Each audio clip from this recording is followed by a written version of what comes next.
Since the earliest days of flight, Hispanic men and women have shaped aviation, breaking records, exploring the farthest reaches of the world, and shaping what's possible in the aerospace field. Let's go ahead and start talking about Jorge Chavez. In 1910, Jorge Chavez became the first person to fly across the Alps in Europe. He was 23 years old and had just earned his pilot's license. On September 19, 1910, he took off from the Swiss side of the Alps for his record-breaking journey. His 51-minute flight was successful, but he crashed during his landing. Chavez survived the crash, but he would later lose his life 4 days later on the Italian side of the Alps. Let's talk about Felix Rigau. He was born in Sabana Grande, Puerto Rico. He would later go on to be the first Hispanic fighter pilot for the United States Marines. He would first join the U.S. Army Signal Corps in World War I as a paratrooper and a pilot. But after World War I carrera, he would return to Puerto Rico and would become the island's first air mailman. And in the 1920s, he would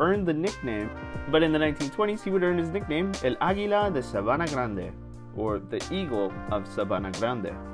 And then let's talk about Olga Custodio. She was born into a military family in San Juan, Puerto Rico, and would later go on to become the first Latina U.S. military pilot.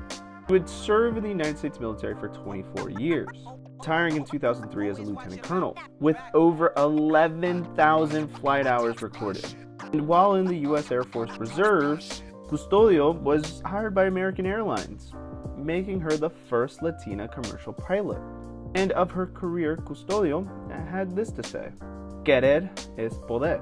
She would go on to say this: "I believe everyone has the potential to do it. They just have to believe in themselves enough to actually do it." And finally, let's talk about Marisol Chalas.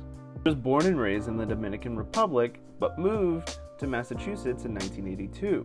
She enlisted in the U.S. Army National Guard and later commissioned into the aviation branch in 2001, where she would become top in her class at the aviation school at Fort Rucker.